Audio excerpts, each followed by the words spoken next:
Good evening, all. Welcome to the 6th annual, I believe it is, incoming Scholars Honors Banquet. A wonderful moment to celebrate within our 80th anniversary year for Fresno Pacific. And 80 and 6, actually, I don't think that means anything good in the restaurant industry, but it means something good for us. I think most importantly, to start this evening, anybody who needs Spanish translation, necesito español, see Maria Mejia Ng. I think we already have a number of the earpieces out, but please, necesito español, see Maria, who's doing a great job of translating our work together. I'll just do a couple of housekeeping things now. For those of you who are new to this wonderful space, the Warkentee Culture and Arts Center and our auditorium here, if you need a restroom, go out these doors and just walk down to your right, and you'll see both the men's and women's rooms there. After Dr. Michelle prays us in, we will be dismissing to eat by tables, starting with the front table, and Judith and I will be dismissing the table. So wait for us to dismiss you, and you will be served by a group of upper division students, and I thought there was a faculty member involved there too, but maybe not. You will be served by people who are doing servant ministry for you back there as a both literal and metaphorical way of showing our support for you new scholars here. So to get started, we always should begin as we break bread together by thanking God. We are lucky to have the Dean of the School of Graduate and Professional Studies here with us. She was hired as the Master of Business Administration Director, which I think she still may be doing as well. She's a Paragon mentor for us Paragons who are in here. And she comes from a day of heavy accreditation, making sure our graduate and professional studies keep their sterling records. So Dr. Michelle Bradford, thank you so much for coming and being willing to pray us in.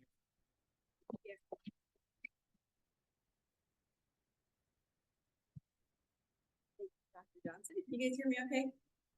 All right, wonderful. Welcome to this evening. It's so great to see all these beautiful faces coming together to celebrate our students that have worked so hard to get to this point and will continue to work hard in the upcoming year. So lots to celebrate there. Excited to be asked to go ahead and start with prayer. So if we could bow our heads for one moment, please. Heavenly Father, we gather here this evening filled with gratitude and joy to celebrate the achievements of these dedicated students. We thank you for their hard work, perseverance, and support from their families, friends, and mentors. You have blessed them with talents and wisdom and the drive to excel. As we honor their accomplishments, we also ask your continued guidance in their lives. Help them use their gifts not only for their own success, but to serve others and make the world a better place. May they always seek knowledge, wisdom, and truth with humility, and may their futures be filled with opportunities to shine your light in whatever path they choose. Bless the food we're about to share and the hands that prepared it. May this gathering inspire gratitude, reflection, and a deeper connection to you and each other. In your name we pray, amen. Thank you. Amen. Thank you, Dr. Michelle. And now we will begin dismissing tables. Have a great meal. We'll put on some music as we eat, and we'll reconvene shortly. And one thing that Judith and I have realized is that we plan so well, but the best laid plans, as we know. You can look at the wonderful slide we made for Dr. Michelle Bradford. We did not ignore you, Dr. Michelle. We just forgot to advance. And what about what happens after Dr. Michelle speaks? Enjoy the dinner. We hope, in retrospect, that you enjoyed the dinner. And now catch up with where we actually are. My name is Marshall Johnston, and I'm lucky enough to be the coordinator of University Scholars, the word we use for honors here, and all the areas that we'll talk a little bit about. And my colleague. Hi, everyone. My name is Judith Flores Mora. I am a sophomore here at Fresno Pacific, obviously, and my major is English, and I am the University Scholars Program TA. Yes, that deserves applause, not only because of her great work, but that she has to put up with me. I think as we try to give you an idea of University Scholars, the first slide that we include is just to give an idea of some of the recent history. The person whose shoes Judith is admirably filling is Kaylee Lessel, who is in Lithuania studying at LCC. Think about study abroad, all of you, please. Here she's a picture yesterday, I think it was, with a former president of Fresno Pacific who's on the board at LCC, Merrill Ewert, and his wife, former faculty colleague, Priscilla Ewert. So I know one of our servers was Ari, and she'll be traveling abroad in spring. And so this is one of the ways we can really enrich our studies. So think about that kind of possibility. And I guess Judith and I like to always introduce a class, a gathering, a banquet of this sort with just the word congratulations, right? The reason that you guys are here is because as Audrey and the other folks in the admissions looked at your record, you are worthy of one of our highest scholarships. So your achievement already is so impressive, and this gives us an opportunity to give you experiences that maybe will give you a sense of what being a public intellectual will look like for your life. We try to remember the Luke 12 passage, to whom much is given, from them much is expected. And we try to give as much as we're able, because as you probably already know from your first month of classes, we're certainly going to expect a lot. And in this moment, you've joined Fresno Pacific at a ultra significant time. We were just voted the CCCU, the Christian Universities in the West, the best bang for the buck. I know you guys are making sacrifices financially to be here, but this is the best bang for the buck you could get. And even more significant to me, we are #1 in national private schools for our social mobility. Folks who come in, maybe, yes, #1. Folks who come in maybe from a family that spent their seasons in the fields, ends up being a therapist, a doctor, a lawyer, a teacher. And so wonderful that we can be a part of that. And some of the ways that we in University Scholars are trying to leaven your experience are accelerating even as we speak. So if we want to look at the next slide, Judith wanted to tell you about a little bit of our recent innovations. Yes. So the University Scholars Program has been recently blessed with their own space in Sattler Hall. This is one of the rooms that you see here, which I'll explain further.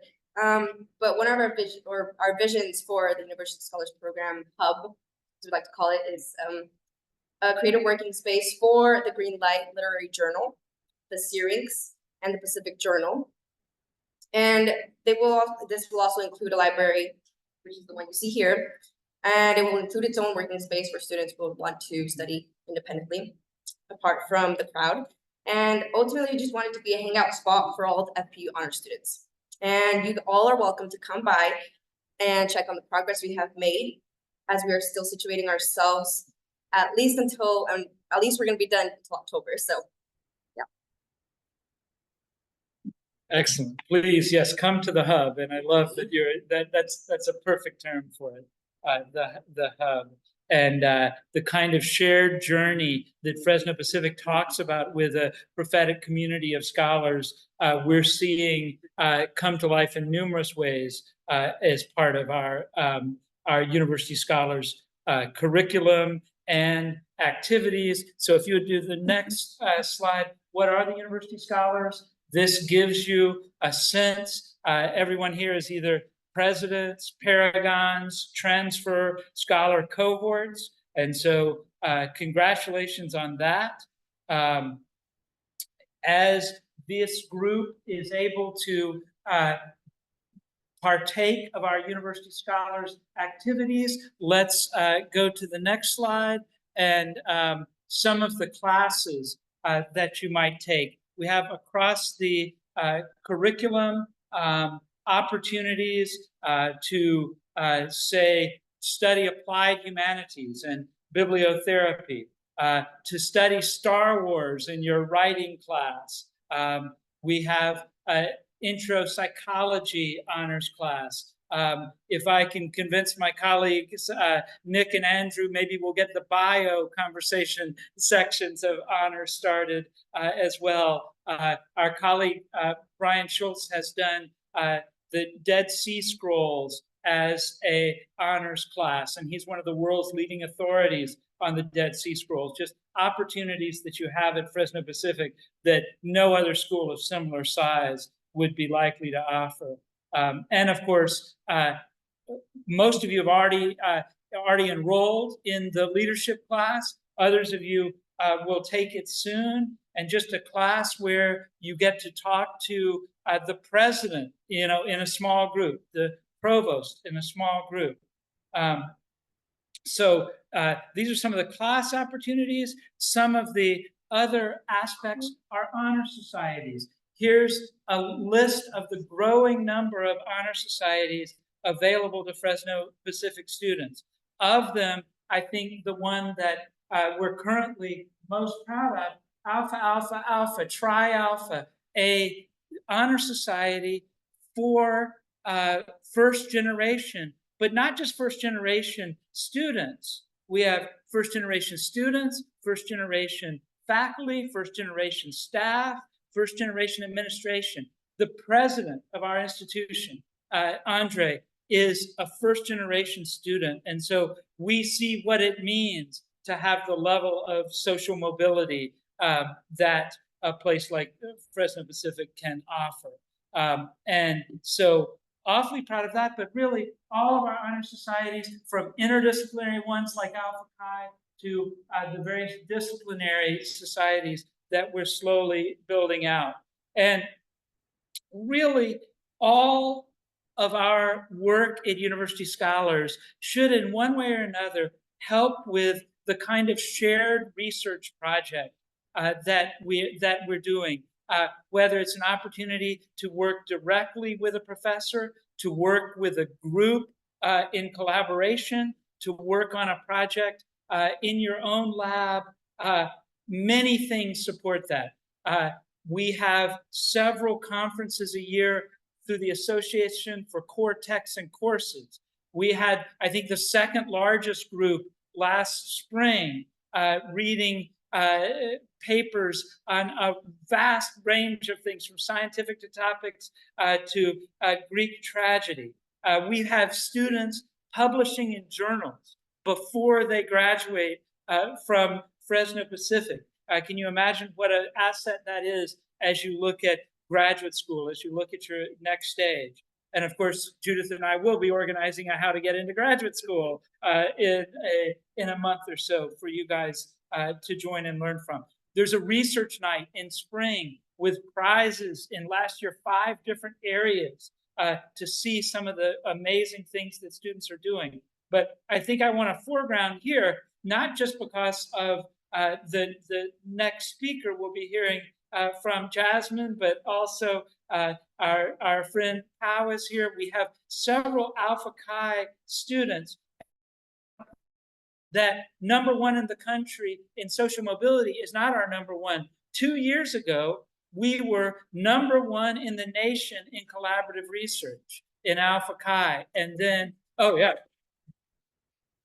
I mean, it still brings me goosebumps when I think of that group. And then last year we were second in the nation, and we were amazing. So I won't say any more about why we were second rather than first, but they're doing such good work in all of these areas of research. In fact, Judith and I were talking about in the lead class this morning that many of you were in. We were doing our own kind of original research as we brought together different inventories to see what characteristics of the leadership challenge might be anticipated by strength finders. So lots of different ways that we're trying to think in terms of research and pushing ourselves and doing it in community, professors and students. Another opportunity that for some students has been their favorite thing is our town hall opportunities. What town hall opportunity do we have coming up, Judith? Yeah. So next month, October, we will have the investigative reporter, Scott Pelley. And before that, though, like last month, August, we had H.R. McMaster, who was a former national security advisor and a former Army lieutenant. And this was also done with the help of Dr. Ken, who took a group of students there. And in every town hall outing, there is a faculty member that takes the group of students to that event. And yes, more about the event next month.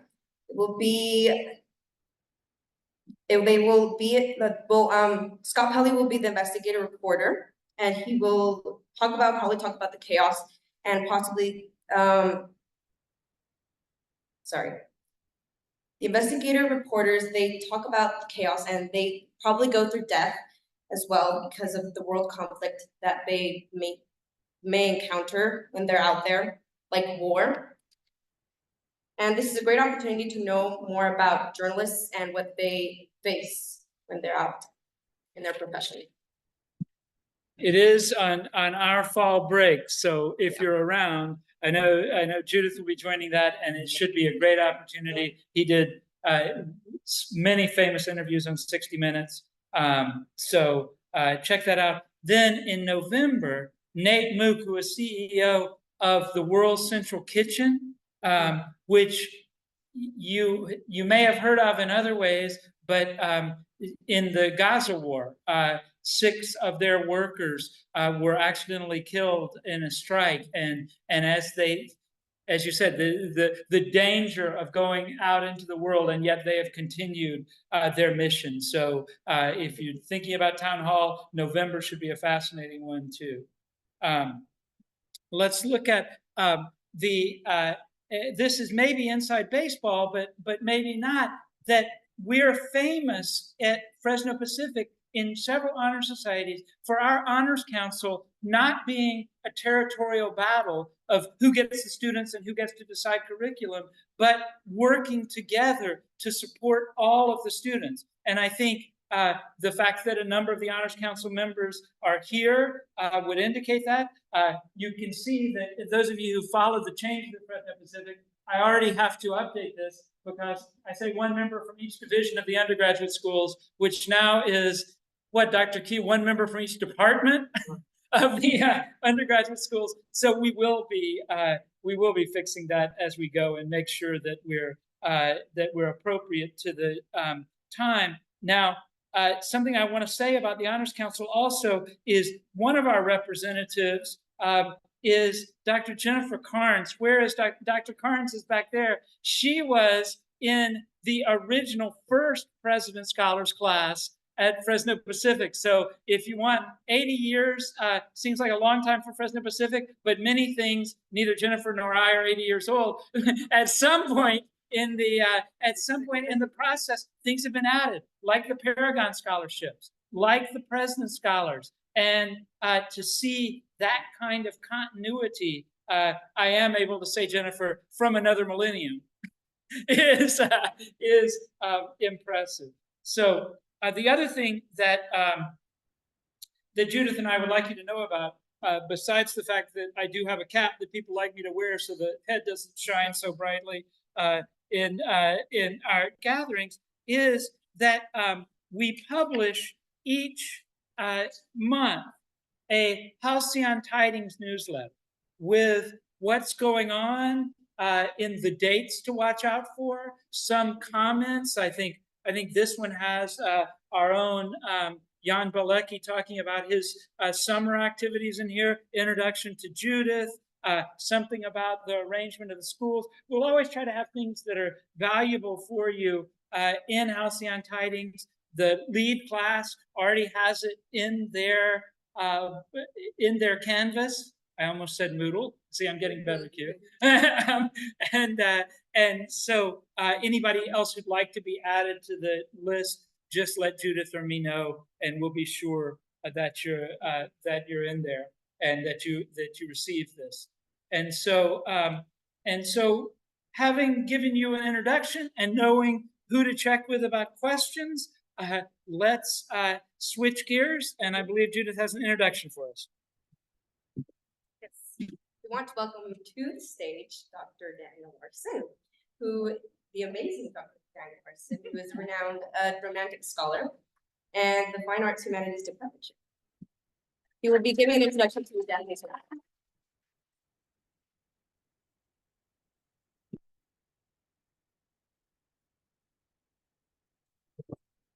It's my pleasure to introduce our first keynote speaker for this evening, my student, Jasmine Servan.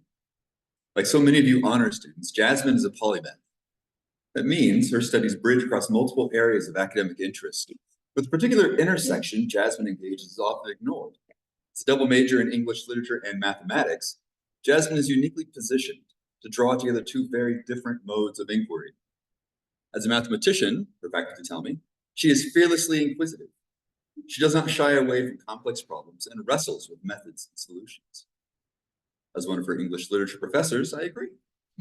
But I'll add that her academic work is characterized by an unconcealed sense of joy and a recognition that pursuing the life of the mind and tumbling down the many rabbit holes we encounter as we study is supposed to be kind of a lot of fun.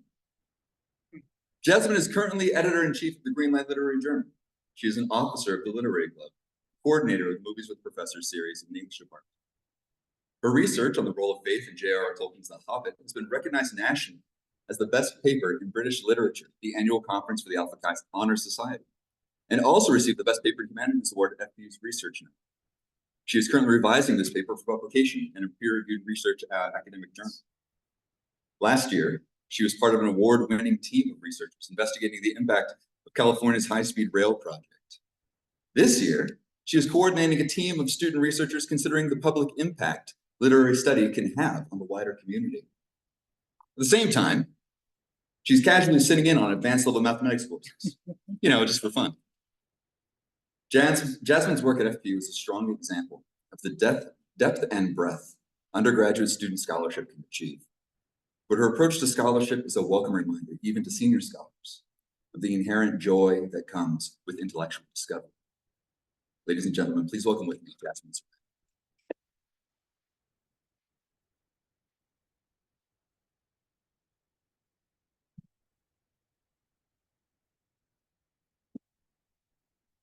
Hi. Good evening. First of all, I want to thank Dr. Larson for the introduction and Dr. Marshall for letting me be here and speak with you all. I wanted to thank you students for your hard work and your minds that brought you here, and to all the parents who are here, thank you for investing in your children, for pushing us to do hard things. Thank you for being here. I'm really excited to talk to you about something that is really important to me, something that I value, and that is research. If someone came up to me when I was a freshman and asked me to define research, I would say that research was what those really smart people did in long white lab coats, holding tiny bottles with colorful liquids. But as you may know, research can be so much more than that. It's less about making some revolutionary contribution to society than it is about studying things that interest you. It's about making mistakes and asking for help. But most importantly, research is about curiosity. To explain a little bit more about what I mean, I want to talk to you guys about a guy who I think is really cool. He's not the most moral person on the planet, but he is really fascinating. His name is Richard P. Feynman. Do you guys know this person? All the adults are like, yes. The children are like, no. It's okay. He's from the 1950s. He was a really smart guy, and he studied theoretical physics, specifically quantum electrodynamics, which is a big word that means a big phrase. That means he studies how super tiny things move and how they interact with light. So it's where we get LEDs and fiber optic cables and even nuclear bombs. And so you guys may not like math as much as I do, but I have a point. This Richard guy ends up writing a paper on this subject, and he gets it published.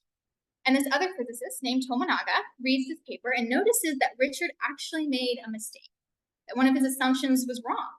So Tomonaga goes up and confronts Richard and says, hey, you're wrong. But Richard is not at all embarrassed about this mistake. He comes up with an idea. He says, Tomonaga, let's work together to fix the mistake. And he agrees. You see, both physicists had drastically different approaches. Tomonaga was the kind of guy who spent days on end calculating formulas and doing traditional kinds of methods to solve complex problems.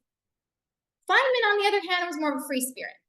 Instead of spending all of his time computing things, he would literally play the drums to help him think. Until one day, he found a much simpler way to solve a really, really complicated problem, and then he would solve it in 15 minutes, as opposed to 48 hours. But one method was not better than the other. Both were absolutely integral to the success of the project. They needed diverse perspectives and creativity. Later, a man named Julian Schwinger joined the team, and they went on to win a Nobel Prize for this specific project. And it all started with a wrong theory and some collaboration. Don't be afraid to be wrong or make a mistake, because goodness knows we've all been there. Your professors have been there. You will be there. I have definitely been there.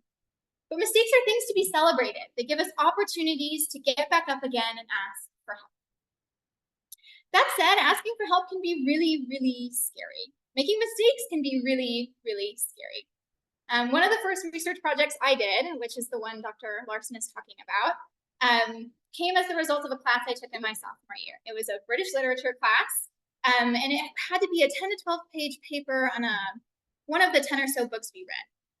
And that semester, my favorite one was The Hobbit, which, if you don't know, is an adorable book about a little guy who, even though he loves his home, is willing to leave his home to restore the homeland of some random strangers. And so my grand idea was to research how the book itself, its diction, its syntax, literary patterns, etc., coerce the reader into believing in salvation, believing in redemption. And so I wrote this whole paper about it, and I walked into my professor's office, Dr. Larson, to ask questions and ask for revisions. And so I sat in his famous fancy green chair. You will meet it if you haven't met it yet, but it's so big my feet can't touch the ground. And so I'm sitting there super scared, and he's reading the paper for half an hour. And if you don't know, Dr. Larson really likes awkward silence. So I'm sitting there and it's super quiet. And he finishes reading the thing, and in his deep voice, he goes, well, Jasmine. And he spends the next 2 hours telling me about things I could do better, which were super scary at the time. And I'm crossing things out, I'm highlighting things, I'm writing everything that he's saying so that I can get all of the good stuff. But listening to his advice, his amazing advice, was really scary. Any kind of criticism at the time was terrifying to me, but this was a really, really good thing. Criticism is a good thing. It taught me how to be critical not only of what other people were saying, but also of myself.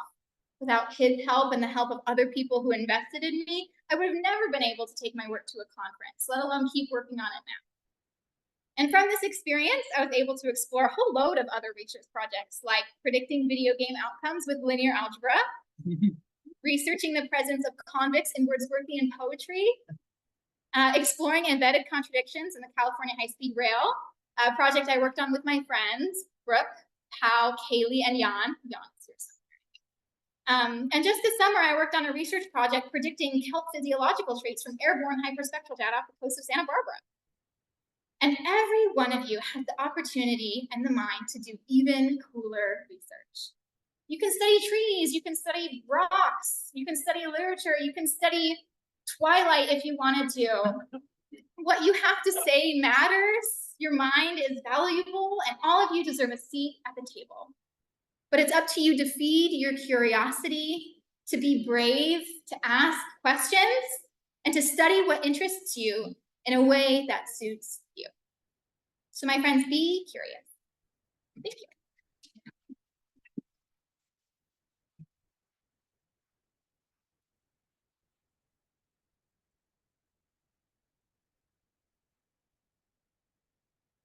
Thanks, Jasmine.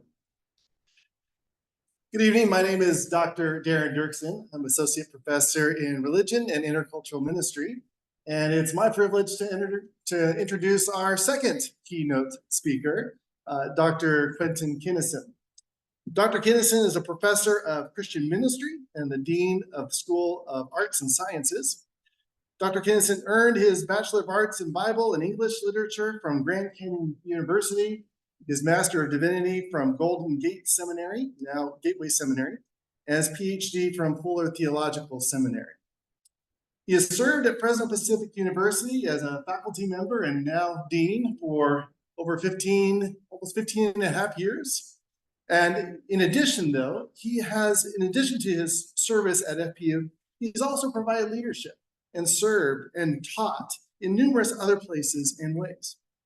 He's ordained by the American Baptist Churches, USA, and holds over 30 years of congregational experience in various ministry positions.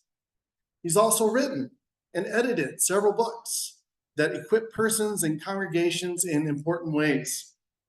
He's the author of Transforming Pastoral Leadership, Reimagining Congregational Relationships for Changing Contexts. He is editor of and contributor to A Road Too Short for the Long Journey, a book on grief and walking with people who grieve. And together with Dr. Julian Lane, the co-author of Welcoming Children with Special Needs, Empowering Christian Special Education with Purpose, Policies, and Procedures. He's also contributed articles to both academic and ministry journals and resources. Most importantly, Dr. Kinnison has been married for 34 years to the Reverend Dr. Cynthia Kinnison. They have one child, Carissa, who is their absolute delight, and they are grateful members of the First Chinese Baptist Church. In our university community here, Dr. Kinnison, or as many know him, Q, is not known only for his teaching, leadership, and wisdom, but also for the care that he has for persons and for our community. For me, it's a personal pleasure to work with him and under his leadership and have experienced his supports in multiple ways. So we're grateful that he can be with us and share with us this evening. So will you please join me in welcoming Dr. Quentin Kinnison.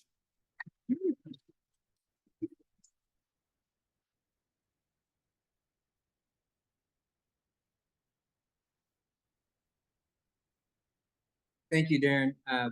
I owe you $20, maybe more. I want to start by saying thank you to Dr. Marshall Johnson, the Honors Council, to the various folks who have helped put this event on. So if you could just join me for just a moment in thanking them for their work and for their just the time and the effort and energy they put into making this event possible tonight. That would be great. So would you join me in thanking them?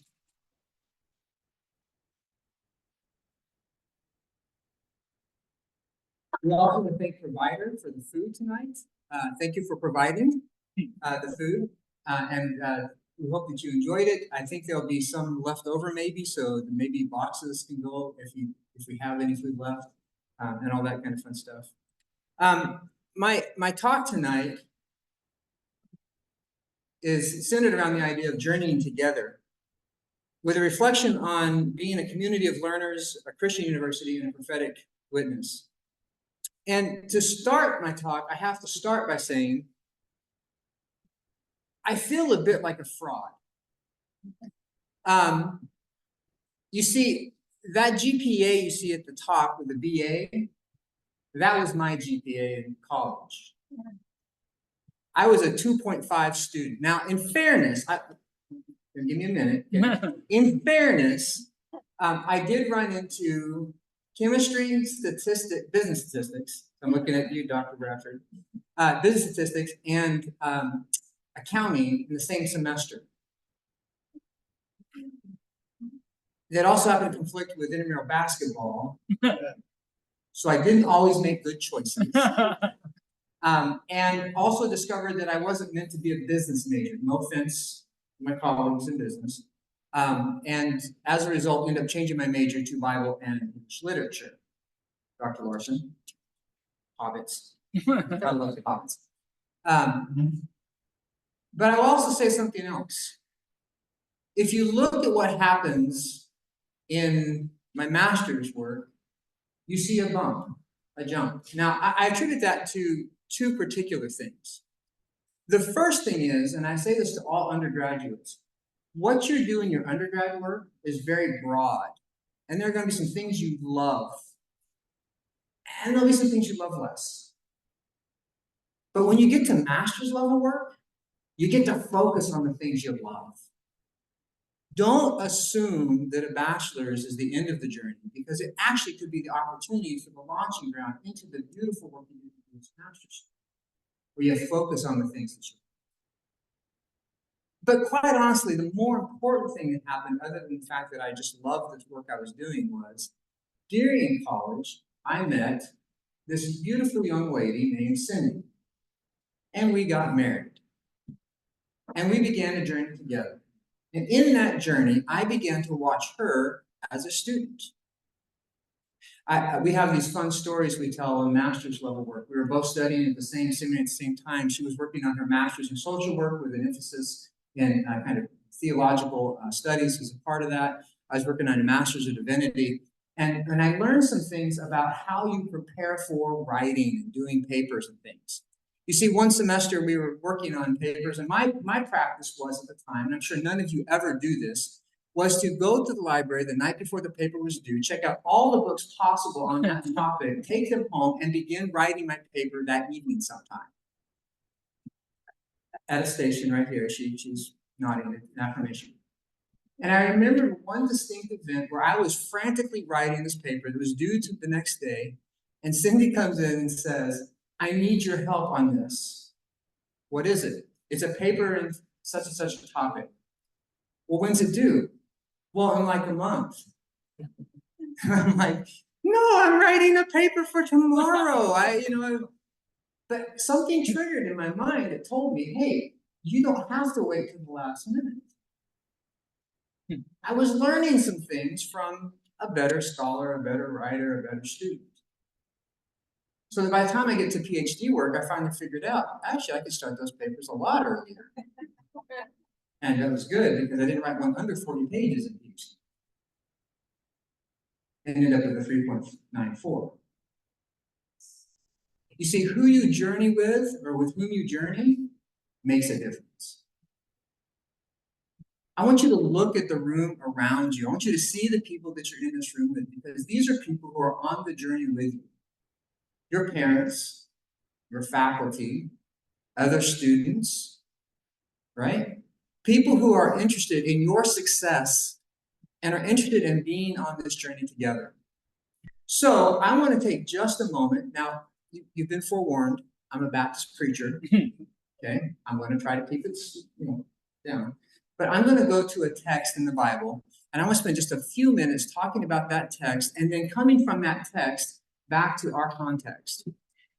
Now, I've been told, we'll start with this one. You have in front of you a picture from one of my favorite artists, a gentleman by the name of He Qi, Dr.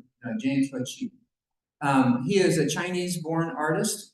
His story is fascinating. During the Cultural Revolution, he and his family were forced out into the fields, and so he had the choice of working in the fields or painting pictures of Mao Zedong. And he chose to paint the pictures because he didn't work in the fields. But one night, he came across a picture of the Madonna. And in that moment, he began a spiritual journey that led him to a point of faith. And so he now paints images from the Bible that are centered in Chinese traditional art forms, but that tell the story in ways that are very beautiful and amazing. And this is one of my favorites. This is the story of the road to Emmaus. Now, in the book of Luke, chapter 24, we have this interesting story, and I'm not going to read it for us. I'm just going to go ahead and just kind of summarize it for us. But there's this fascinating story about these disciples of Jesus who are leaving Jerusalem and going home to Emmaus. I've been told, by the way, that it's okay to make mistakes. And so I want to point out that Emmaus is actually spelled with 2 M's. Thank you for that, Jasmine. Nice setup. Yeah, when I saw it, I went, oh, shoot. In the journey from Jerusalem to Emmaus, these two disciples were walking along, and they were utterly dejected. They had been followers of Jesus. They had come to believe that he was the Messiah, the promised one. They'd come to believe that he was the one who was going to free them from Roman occupation. They'd come to believe that he was the answer to all their problems. And then they saw him crucified. And suddenly their world just came tumbling down. What could have happened here? How could this be? And as they journeyed together, they were just in despair and dejection, talking amongst themselves about all that they experienced. And then to top things off, just that morning, there had been this group of women who had gone to the tomb of Jesus and found it empty and were reporting that he was alive. And they were completely confounded because they had seen him die. And as they were walking along, suddenly a stranger appeared and began to walk with them. And as they were walking and talking in their dejected voices about the tragedy that they'd encountered, they came to a point where the stranger says, "What is this you're talking about?" And they looked at Jesus, and not knowing it was him, and said, "Are you the only one in the region who hasn't heard about all the things that have been going on?" I mean, you can just hear the sarcasm in their voice, like "What's wrong with you? Don't you know?" And so they began to tell him about what had happened with Jesus and how they thought that he was the one promised. And there's this moment where this stranger, who they don't recognize yet, Jesus, looks at them, you're foolish ones. Don't you understand all that had to happen? And then he begins to explain to them. And as they journey, this is a 7-mile journey, right? Now, I don't know how fast you walk, right? I can do about 15-minute mile walk. So if you do 15 minutes, right, a mile, 7, right, okay, mathematician, how long is that? 15 minutes? Long enough, right? This is easily over an hour, hour and a half, hour and 45 minutes, right? They're spending time walking and talking. And my guess is that they walked and they talked. They were processing through what was going on. And Jesus was explaining to them, starting in the Old Testament, in the Bible, and saying, this is what had to happen to this Messiah that you've been waiting for. And it said that as they approached their homes in Emmaus, it was starting to be evening.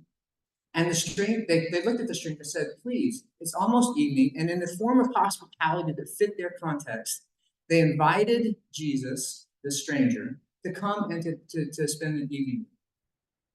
And as they sat down and began to break bread, Jesus broke the bread and blessed it. And as they did, it said that their eyes were open. And then Jesus disappears.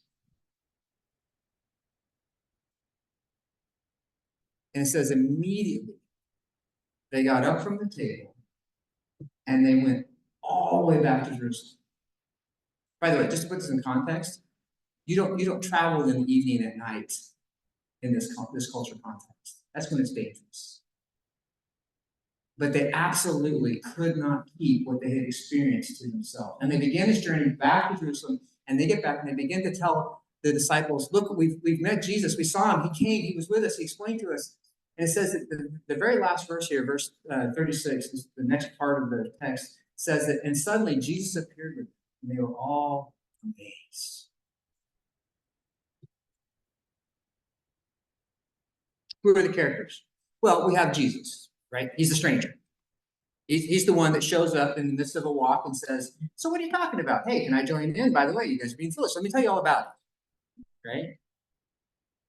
And then you have these two other people that we'll call, well, I think disciples is a good word, which is just a fancy way for saying learners, which is really just a fancy way of saying students. They had been students of Jesus for all these years, and now all of a sudden they come to this moment where they're walking along, they don't even recognize their teacher, and they begin to have things said to them that open their eyes to a different way of understanding and thinking.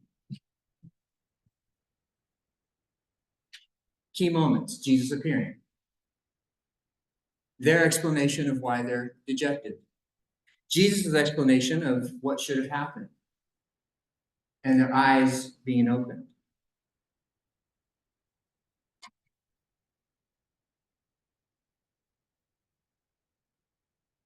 So what can we say to honor students from this passage? Let's start with this idea that you share what you learn. They were compelled. They were absolutely driven to go from Emmaus back to Jerusalem because of what they had encountered. They had to share what they had received with people who needed to hear that same message. You are incredibly bright and brilliant and amazing individuals. That's been established. You're at an honors banquet. Congratulations. We know this about you. What you do with your brilliance and your brightness and your amazingness is the core and critical thing that we hope to help you understand and develop. You have already heard it tonight. You will hear it again and again and again, because if I know Dr. Marshall Johnson, I know this is one of his favorite passages, that to whom much is given, From them, much will be expected. much will be expected. You are being given opportunities and education that oftentimes comes with significant scholarship opportunities. And as you learn, you are being invited into a community of learners that sees service as a prophetic witness. And your service, both in how you share what you learn, as well as the way in which you serve others, whether it be at a table in the back of the room at an honors banquet, or it be out on the streets helping clean up the streets, or it be at the rescue mission helping people who are in need, however you serve, recognize that you are being called into a prophetic witness, an opportunity to share that there is something fundamentally different about you and about the way that you see the world. And in so doing, you're showing that there can be a better way to live in this world.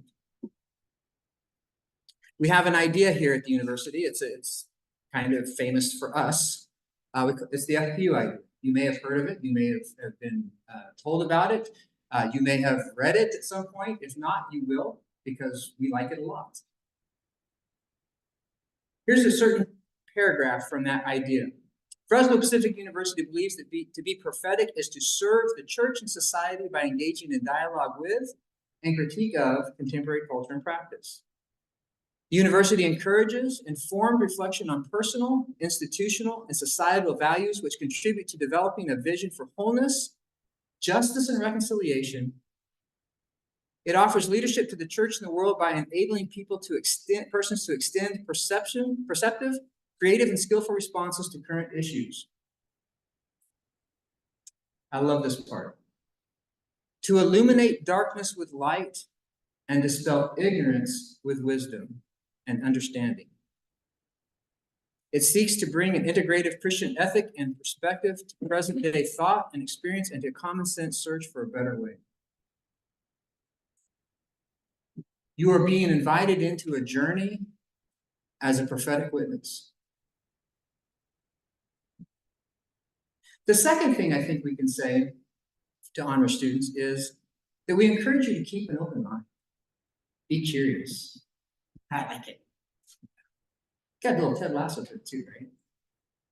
Be curious, not judgmental. Never mind. You haven't seen it. We recognize that we learn from those with whom we journey. It's interesting that as Jesus was explaining to them, that later as they were talking and reflecting on the experience, they said, were not our hearts burning within us? And then later their eyes were opened because they were able and willing to receive what Jesus was saying in a particular kind of way that they were open to, even though they had seen with their own eyes that he'd been crucified and killed. On the journey of being a student at Fresno Pacific University that has been tagged as an honor student, I would challenge you to join the community of learners, to recognize that together we learn from one another and with one another. The FPU idea says, the university seeks to accept each member of the community as unique, with purpose and value, ethic, Ethnic and religious identity is affirmed in the basis for respectful pluralism. While acknowledging individual differences, the university also holds to the believer's church expression of community as a body that transcends individualism and those cultural, national, and ethnic boundaries which separate and alienate. Believing that the gospel transcends the limitations of all cultures and ideologies, and that inclusiveness enriches community, Fresno Pacific University welcomes those of different cultural, national, ethnic, and religious backgrounds to participate in its educational experience. You are at a unique time in your life to be able to encounter people who are very different from you, and to learn from them, and to grow, and to carry that wisdom and knowledge with you as you go into the world. And the third thing that I would say from this passage, don't assume who is Jesus on our journey. I'm a professor. It means I profess things.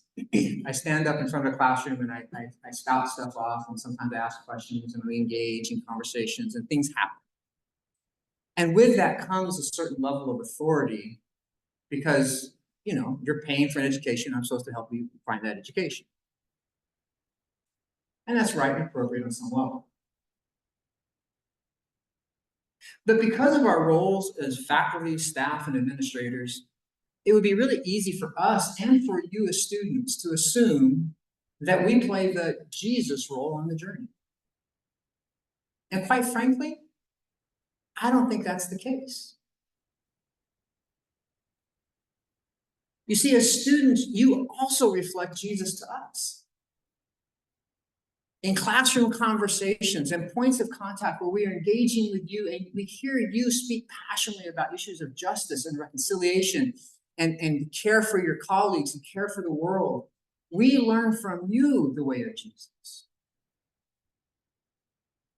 And you might not even be aware that we're learning from you in the process, but trust me, we are. The key to recognizing Jesus is to have our eyes open and to see that God is working in and through people all around us. He works in you. He works in me. And ultimately, God is at work in us as a community. You have come to a place where together we are encountering and experiencing Jesus in one another.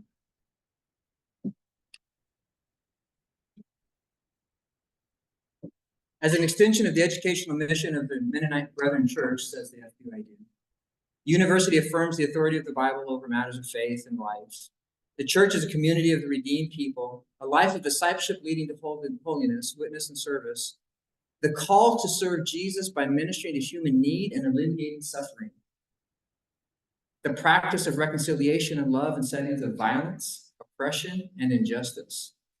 And the development of spiritual maturity through disciplines such as prayer, study, and meditation. All authentic knowledge and experience are unified under God. All aspects of reality are understood to be parts of a larger whole. There is no contradiction between the truth of revelation and of scholarly investigation and of action.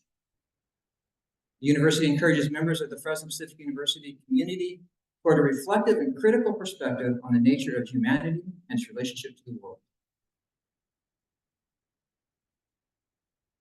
We have joined a journey together. We're going to walk that journey together. And in that journey, we'll discover that there are points and moments where we can be prophetic. There are points and moments where we can encounter learning from one another because of our open-mindedness. And there are points and moments where we'll be able to understand and learn the way of Jesus from one another by the nature of our encounters. May God bless you on that journey. Thank you for letting us be part of your journey here at Fresno Pacific University. May God continue to bless us as we journey together. Thank you.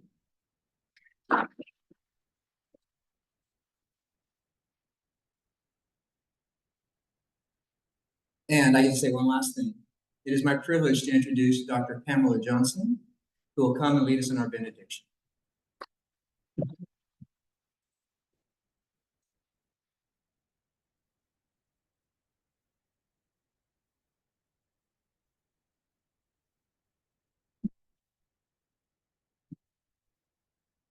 Thank you so much, Dr. Q, for that inspiring keynote speech. I too have a confession. I have to confess that my first semester in college actually outdid Dr. Q's in its abysmal failure, both figuratively and literally. I didn't even know that a 0.7 in calculus was possible. And similar to Dr. Q's journey, I realized that I was not marine biologist material. That's how I became an ancient historian. I hope you have all enjoyed this evening. It has truly been an honor. Get it? An honor to have you here. It takes many people to put on such an event, and I'd also like to thank some special people. First and foremost, Dr. Marshall Johnston, our honors program coordinator, and Judith Flores Mora, the honors program assistant, for planning this event.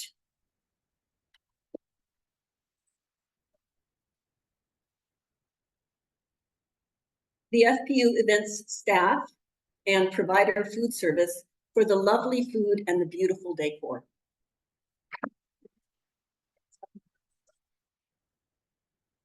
Our student hosts and hostesses who welcomed you and served your food. And our deans and honors faculty members. Honors council members, could you please stand briefly?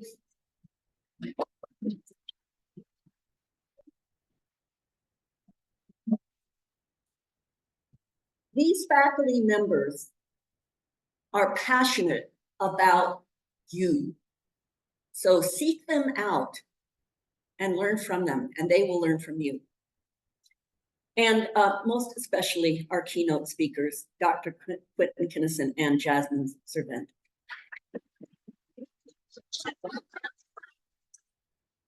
And now please receive this benediction in the form of an old Irish blessing. May the road rise up to meet you. May the wind be always at your back. May the sun shine warm upon your face. May rains fall soft upon your fields. And until we meet again, may God hold you in the palm of his hand. Amen.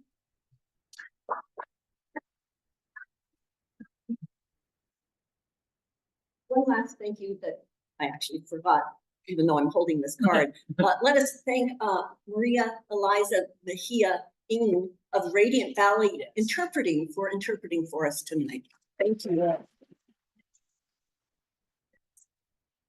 You are free to go. You are free to stay and have a cup of coffee and chat.